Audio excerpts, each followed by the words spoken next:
Hello, everyone, and a very warm welcome back to English in Moments.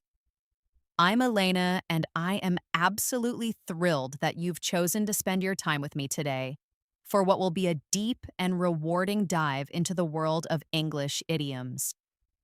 In this special extended lesson, we are going to explore the beautiful, creative, and sometimes confusing world of idiomatic expressions. Think of idioms as the secret code of native speakers. They are the colorful threads that weave personality, humor, and nuance into the fabric of everyday conversation. Mastering them is one of the most powerful steps you can take to move from sounding like a student to sounding like a native speaker. You see, the challenge with idioms is that their meaning is not literal. When an English speaker says they need to hit the books, they don't intend to physically strike their textbooks. They mean they need to study hard. This is why you can't always translate them word for word. But don't worry, the goal of this lesson is to demystify these phrases for you. We are going to explore 60 of the most essential idioms you need for work, school, and social life. I will break them down into 12 thematic groups to make them easier to learn and remember. For each idiom, I'll give you a simple definition, multiple real life examples so you can see how it's used in different contexts, and I'll even share some interesting origins where they make the phrase more memorable. Most importantly, this is an interactive lesson. I want you to feel like you're in a comfortable one on one coaching session with me. I will guide you through plenty of speaking practice, asking you to repeat sentences and use the idioms in short stories. The aim is not just for you to passively listen, but to actively participate, training your mouth and your mind to use these phrases confidently and automatically. So find a comfortable spot, take a deep breath, and get ready to unlock a whole new level of English fluency. Let's begin. This next group of idioms appears constantly in conversations. They help make interactions more dynamic and expressive. Let's start with a fun one. Speak of the devil. You say this when the person you have just been talking about suddenly appears. For example, I was just telling Sarah about your new car. Oh, speak of the devil. Here he comes now. Repeat that with me. Speak of the devil. Here he comes now. It's a very common and friendly expression. Next is ring a bell. If something rings a bell, it sounds familiar, but you can't remember the exact details. For instance, the name John Smith rings a bell, but I can't picture his face. Repeat that sentence. The name rings a bell, but I can't picture his face. Another example. The title of that movie doesn't ring a bell. Are you sure I've seen it? Try that one now. Here is an idiom for when you want to be more direct. Cut to the chase. This means to get to the most important point without wasting time on details. For example, I don't have much time, so please cut to the chase. What is the problem? Repeat that with me. Please cut to the chase.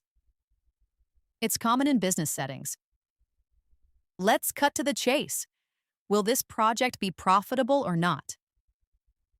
Say that one now. What happens when you are too late for something? You miss the boat. This means you have missed an opportunity and now it's too late. For example, the tickets for the concert sold out in an hour. I guess I missed the boat. Repeat that with disappointment. I guess I missed the boat. Another one. He wanted to apply for the scholarship, but he submitted his application late and missed the boat. Practice that sentence. Our final idiom here is bite off more than you can chew. This means to take on a task or a responsibility that is too big or difficult for you to handle. For example, I agreed to manage 3 big projects at once, but I think I've bitten off more than I can chew. Repeat that with me. I've bitten off more than I can chew. Another one. Starting a full-time job while studying for your PhD sounds like biting off more than you can chew. Try that one now. Time for our second practice story. Listen to this scenario. During our team meeting, my manager started with a long introduction. Finally, my colleague said, "Can we cut to the chase?" We discussed hiring a new consultant. Someone mentioned the name David Chen. I said, "That name does ring a bell." Just then, David himself walked past the office door. My manager laughed and said, "Speak of the devil." Later, my friend told me he wanted to take on the new project alone. I warned him not to bite off more than he can chew. He was supposed to apply last week but forgot, so he missed the boat on that opportunity. Now, slowly repeat that story. Then create your own. Maybe it's a story about a meeting, a missed opportunity, or a friend taking on a big challenge. Let's continue with idioms that are incredibly useful in everyday social situations and conversations. These will help you express understanding and share information. Our first one is hit the nail on the head. This wonderful idiom means that you have described a situation, problem, or idea with perfect accuracy. You've identified the exact truth. Imagine your friend is struggling with a project, and you suggest they are trying to do too much at once. They might reply, "You've hit the nail on the head. That's exactly my problem." Let's practice that reply. Repeat after me. You've hit the nail on the head. Here it is in a longer sentence.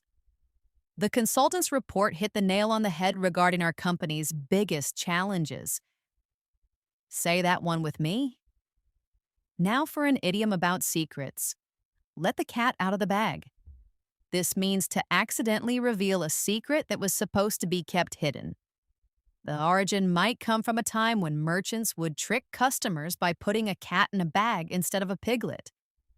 If the cat was let out, the secret was revealed. For example, we were planning a surprise party for Sarah, but her brother let the cat out of the bag. Go ahead and repeat that sentence. Here's another. I can't believe you let the cat out of the bag about my new job. I wasn't ready to tell everyone. Practice saying that one. A similar idiom, also about revealing information, is spill the beans. It means to tell people secret information, often without intending to be malicious. It's a bit more informal. You might hear a friend say, "Okay, spill the beans." What happened at the meeting after I left? Repeat that curious question with me. Okay, spill the beans. Here is another example. The little boy was so excited that he spilled the beans about the birthday gift his dad had bought. Try saying that sentence now. Our final idiom in this section is get a word in edgewise. This is for those frustrating situations when someone is talking so much that you cannot find an opportunity to speak. For example, my aunt talks so fast that it's impossible to get a word in edgewise during our phone calls. Now you try it. It's impossible to get a word in edgewise. Here's another one. The debate was so intense, neither candidate could get a word in edgewise while the other was speaking. Repeat that with me. Note, the idiom break the ice was removed from this section to accommodate the new sections, but it is a very useful idiom, meaning to start a conversation. Now let's do our first speaking exercise to practice these idioms together. Imagine you are telling a friend about a recent team meeting. Listen closely. We were discussing why sales were down, and my quiet colleague Maria finally managed to get a word in edgewise.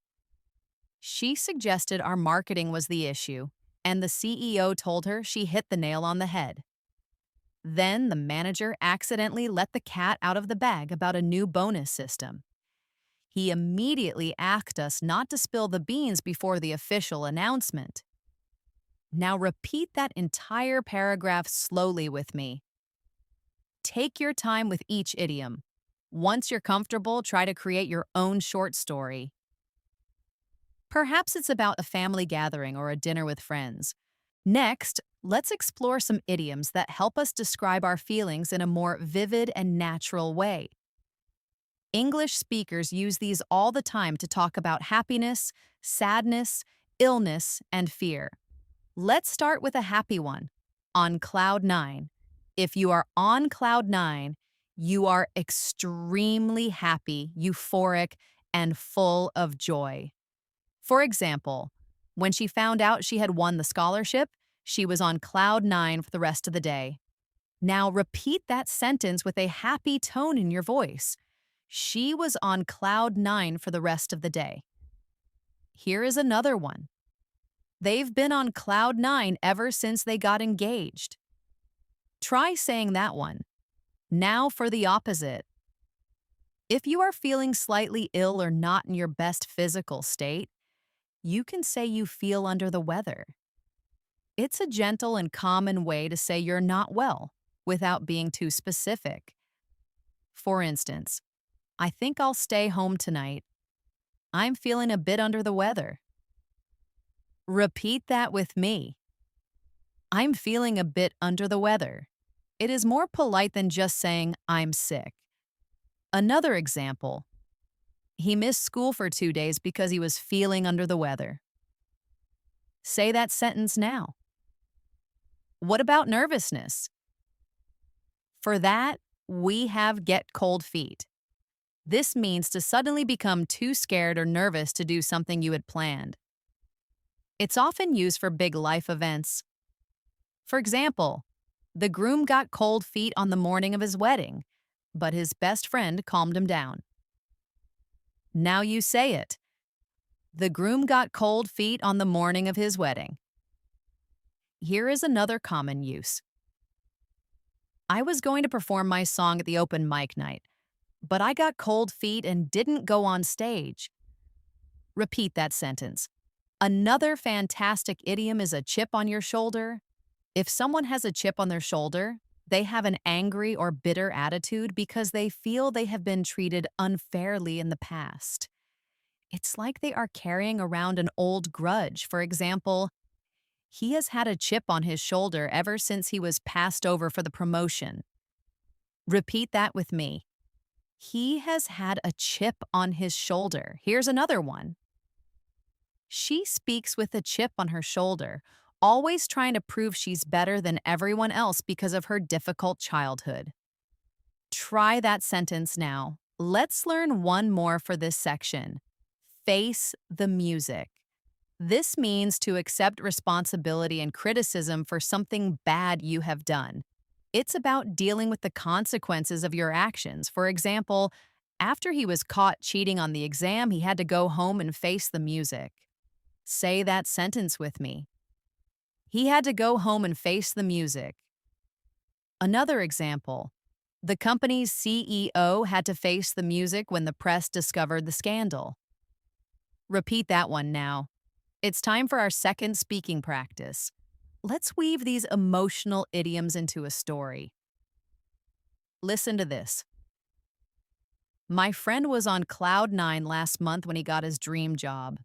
But his first big presentation was yesterday, and he told me he almost got cold feet. His manager, who seems to have a chip on his shoulder, can be very intimidating. To make matters worse, my friend was feeling under the weather all day. But he knew he couldn't run away from it, so he took a deep breath and decided to face the music. In the end, he did a great job. Now repeat that entire story slowly after me. Feel the emotions in the phrases. Then it's your turn to be creative. Tell a story about a challenge you or someone you know faced. This next group of idioms is perfect for professional environments, academic settings, or any situation where you are working towards a goal. First, let's look at go the extra mile. This means to make a special effort or to do more than is necessary or expected of you. It shows great dedication. For instance, our tour guide really went the extra mile to make our trip unforgettable. Repeat that with a grateful tone. Our tour guide really went the extra mile. Here is a work example. If you want to get promoted, you have to be willing to go the extra mile for the team. Practice saying that one. The opposite of this is to cut corners. This means to do something in the easiest, cheapest, or fastest way, often by sacrificing quality or ignoring the rules. It usually has a negative meaning. For example, the construction company cut corners on materials, and now the building has serious problems. Say that sentence with me.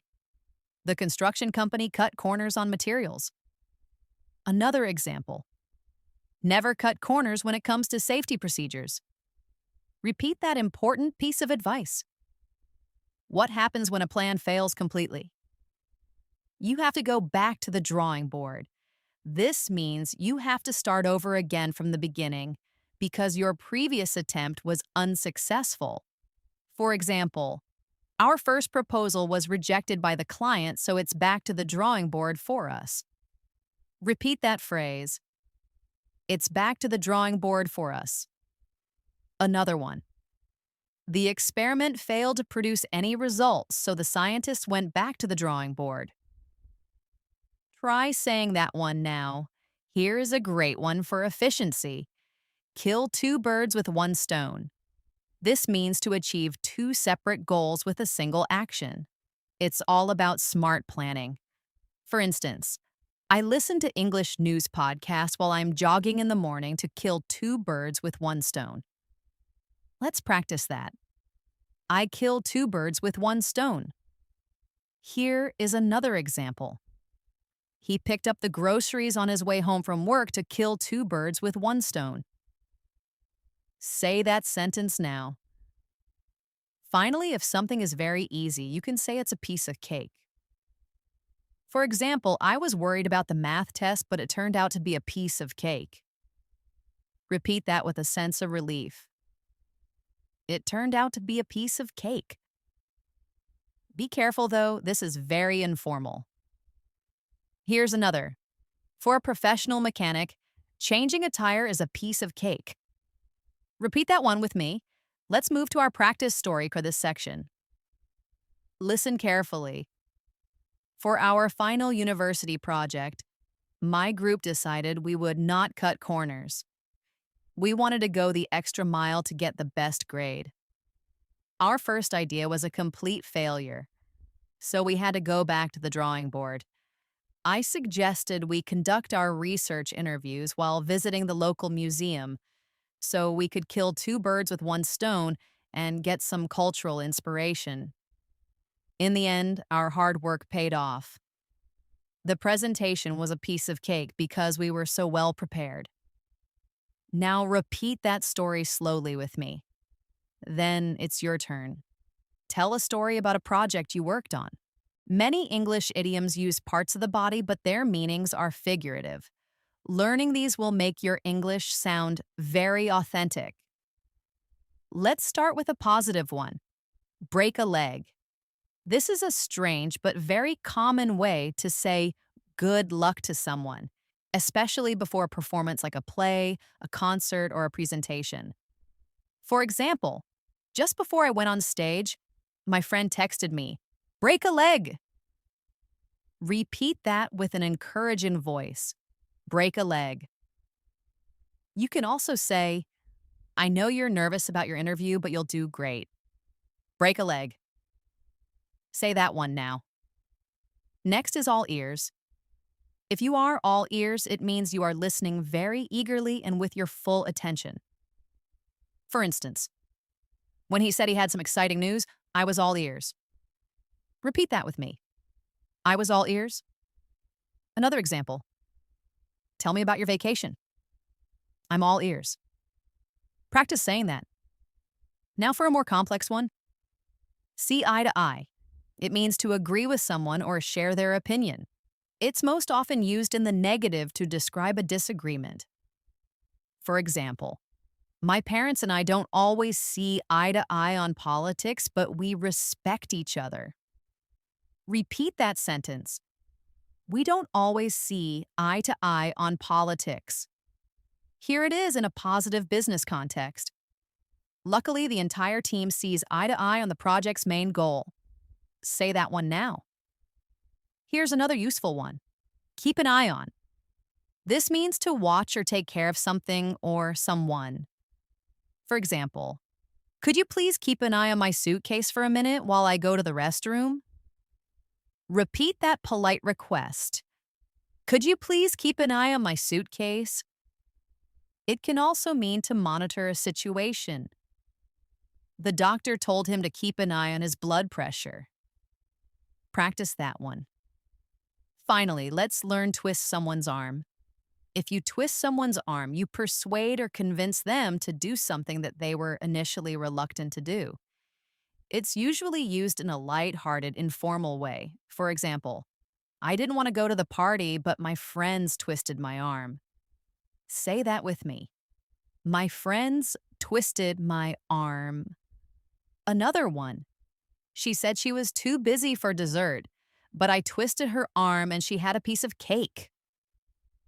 Try saying that one. Let's practice these body part idioms with a story. Listen to this conversation. My sister is auditioning for a play tomorrow. I told her to break a leg. She's been practicing her lines with my dad, though they don't always see eye to eye on how to interpret the character. I promised her I'd be there. I asked my friend, "Can you keep an eye on my dog tomorrow evening?" At first he said he was busy, but I twisted his arm by offering to buy him dinner. When I told my sister I'd be in the audience, she was all ears, wanting to know exactly where I'd be sitting. Now repeat that story slowly. Then create your own story about planning an event or convincing a friend to do something. Animal idioms are some of the most fun and memorable in English. They create strong visual images that help you remember their meanings. Let's start with the elephant in the room.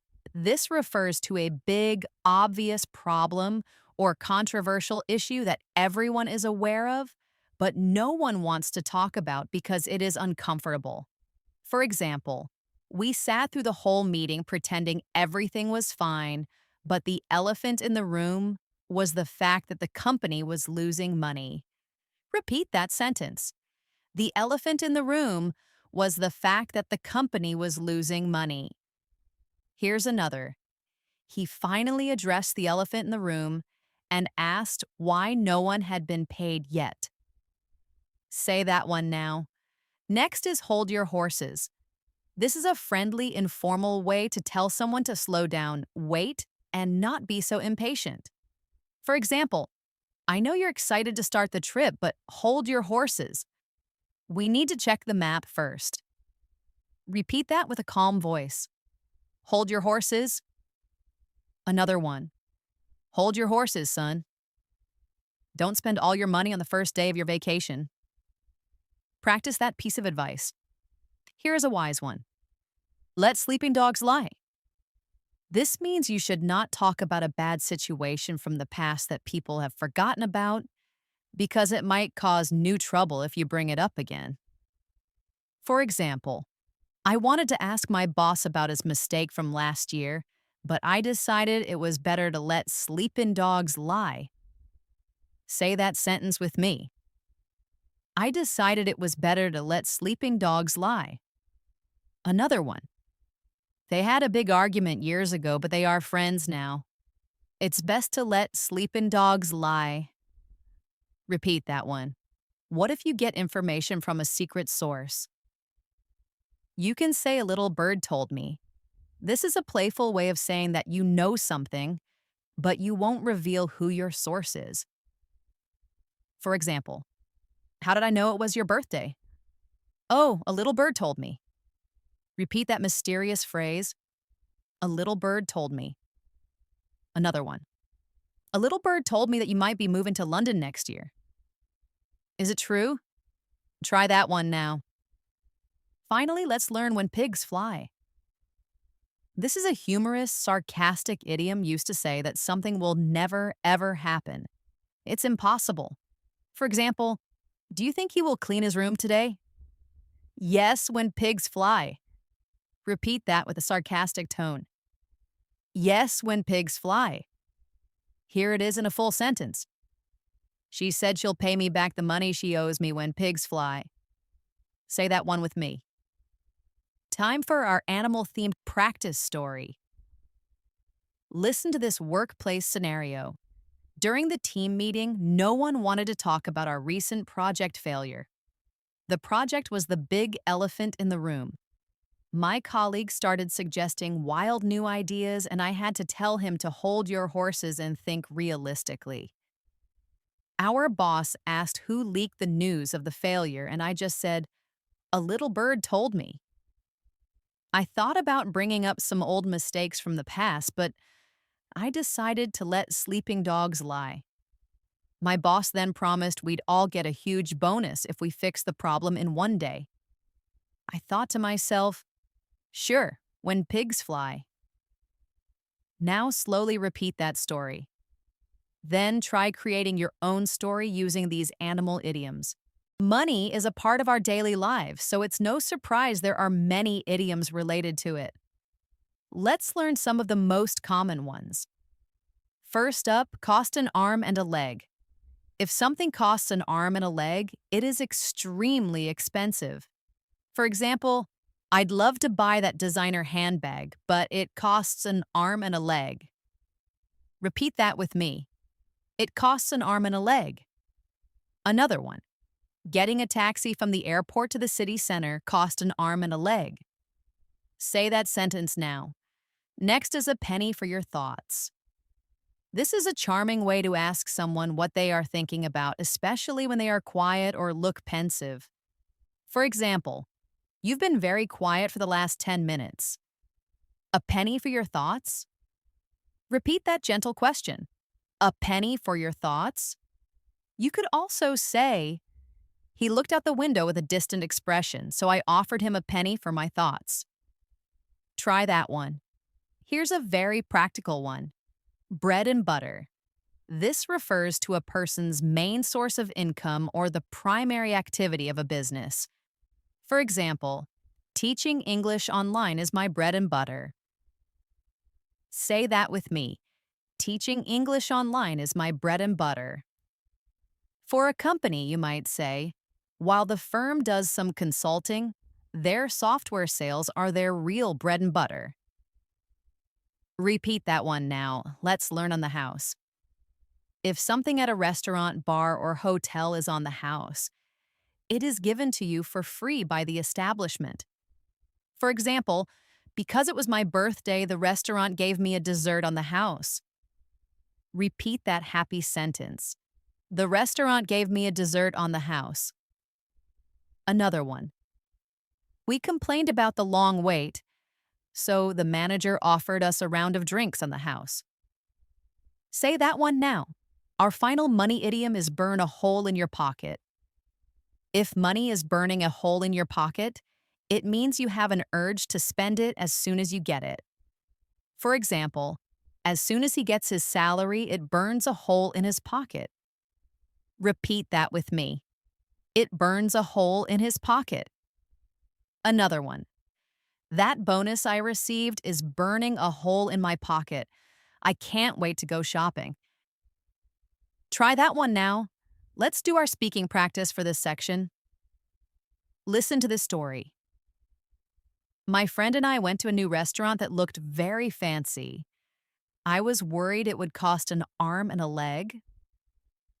My friend was staring at the menu looking concerned, so I asked, "A penny for your thoughts?" He confessed that the money he just earned from his new job was burning a hole in his pocket. His job is in graphic design, which is his bread and butter. The meal was great, and because the service was slow, the manager gave us coffee on the house. Now, repeat that story slowly. Then imagine your own scenario about shopping, a vacation, or a conversation about jobs and money. Time is a precious resource, and English has many idioms to talk about it. These phrases will help you sound more natural when discussing schedules, deadlines, and opportunities. Let's begin with once in a blue moon.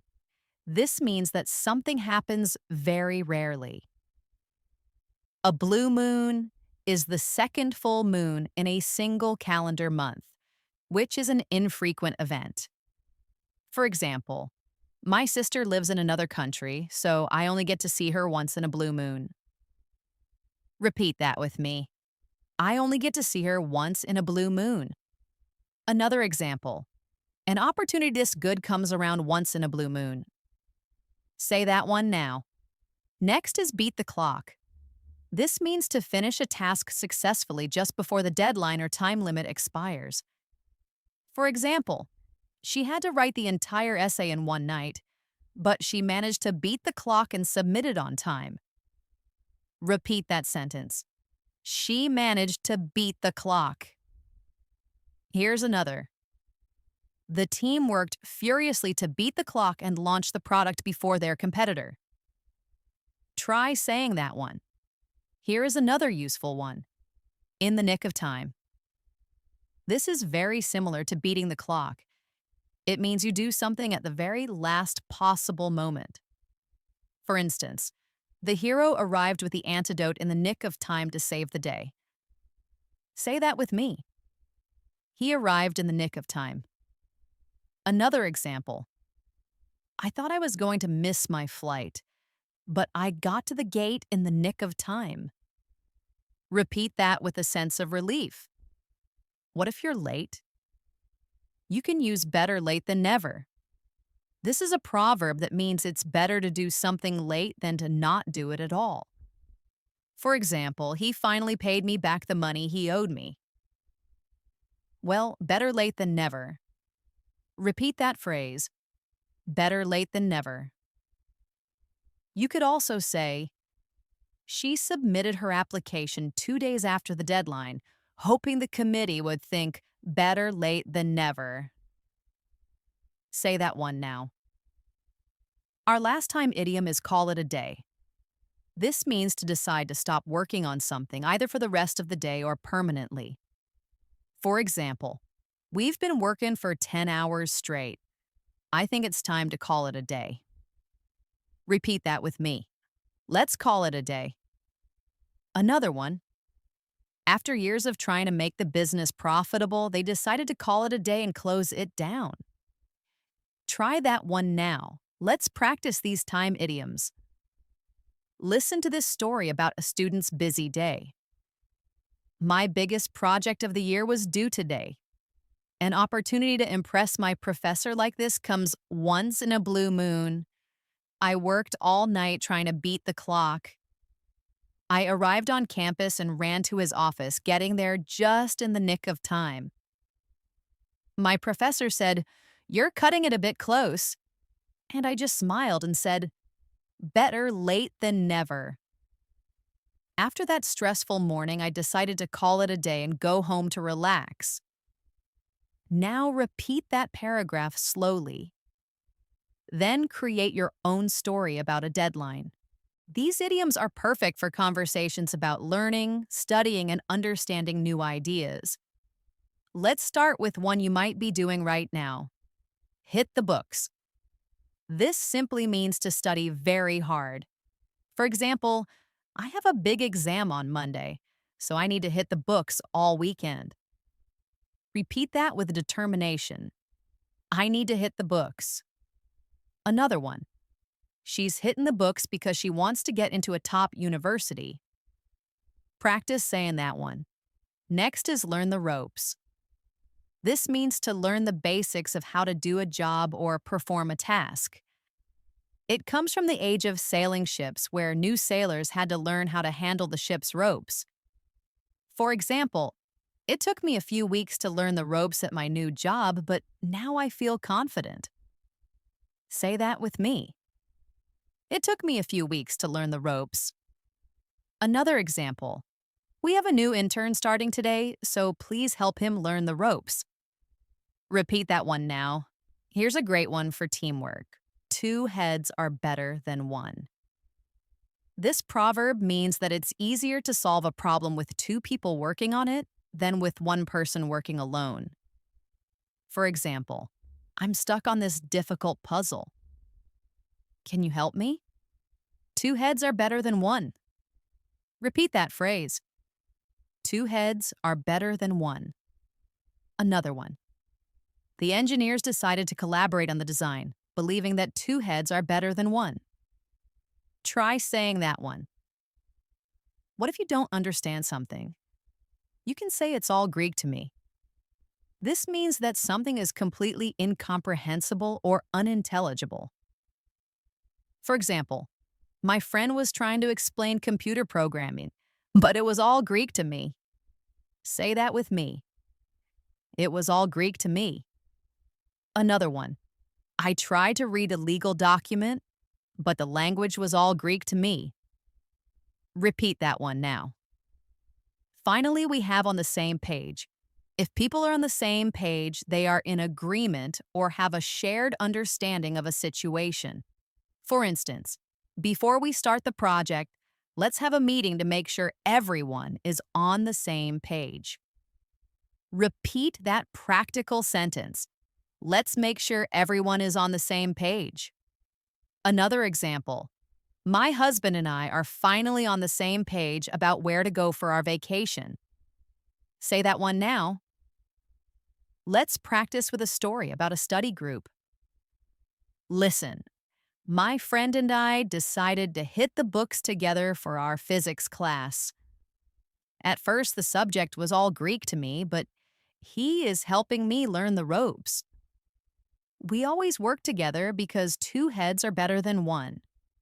Before our study session, we make a plan to ensure we are on the same page about what topics to cover.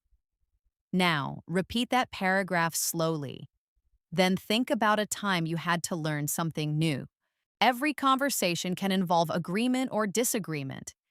These idioms will help you express these situations more naturally. Let's start with a neutral one. Sit on the fence. If you are sitting on the fence, you are refusing to take sides in an argument or make a decision between two options. For example, you can't sit on the fence any longer. You need to decide whose side you're on.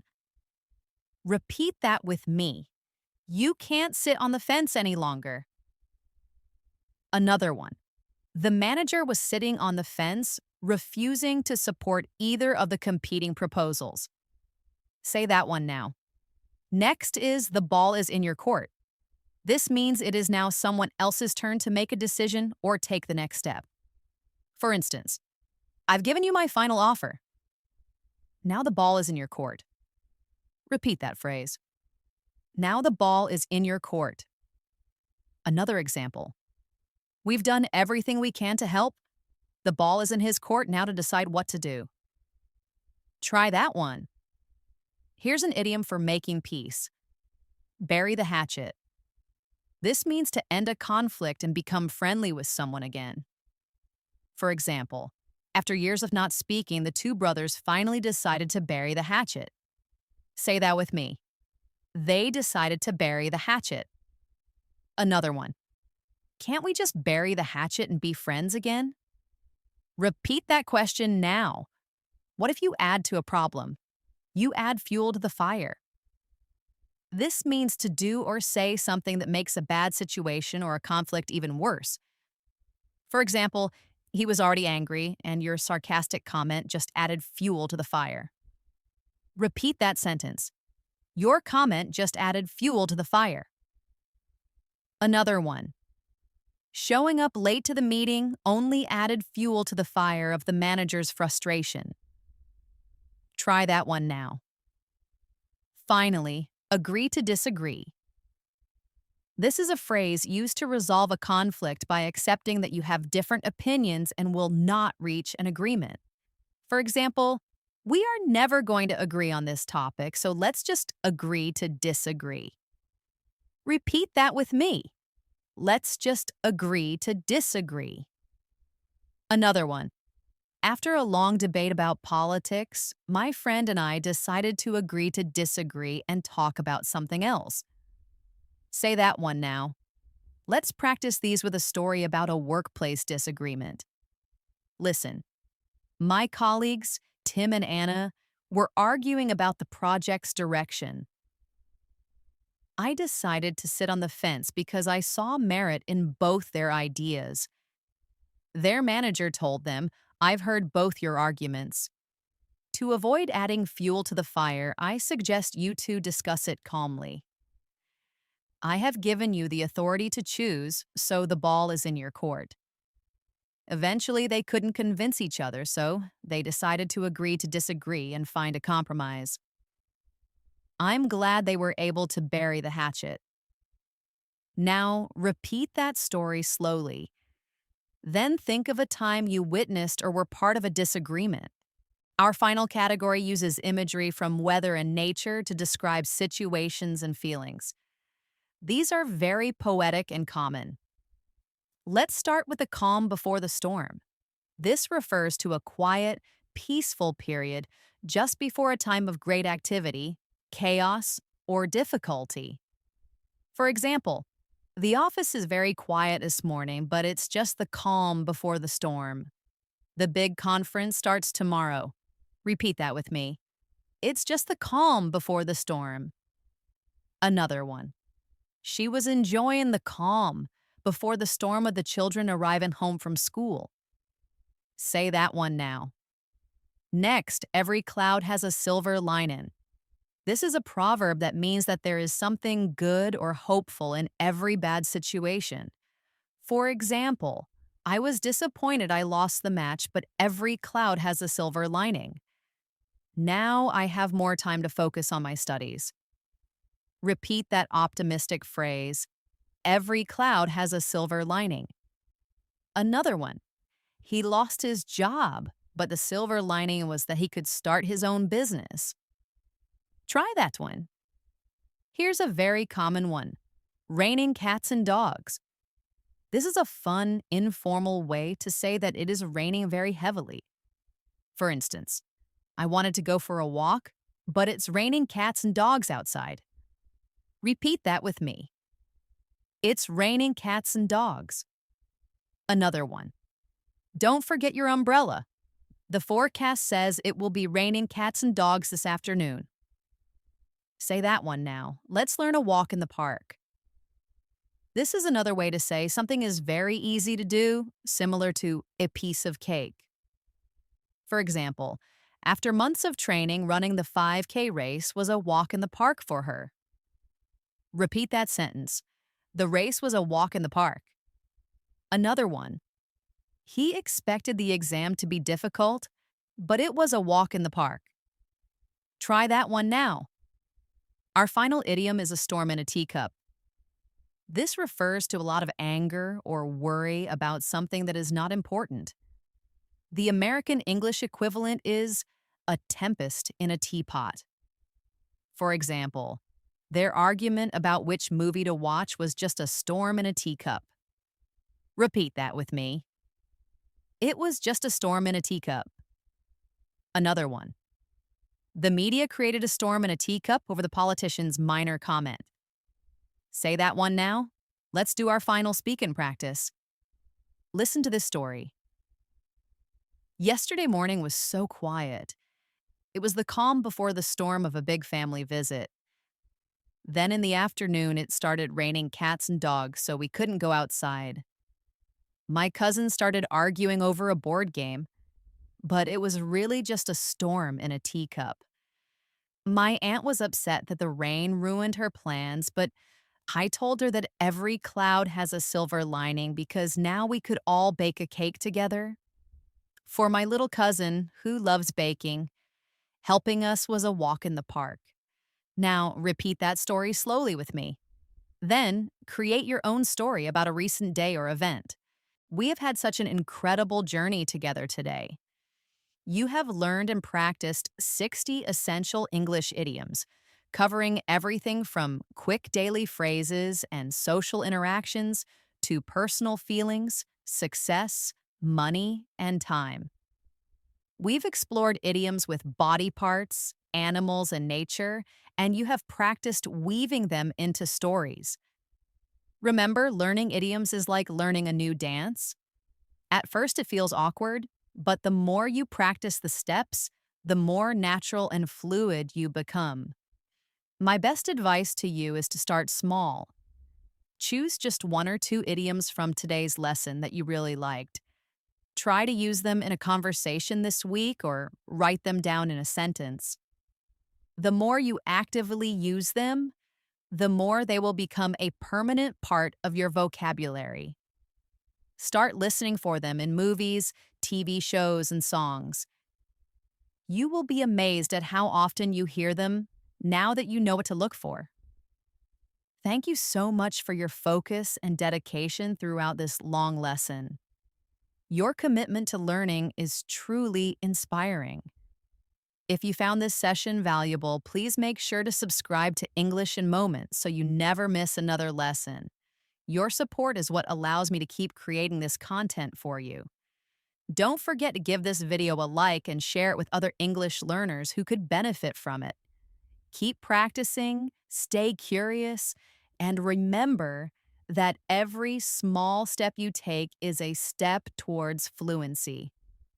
Thank you once again for joining me. I'm Elena, and I can't wait to see you in our next lesson.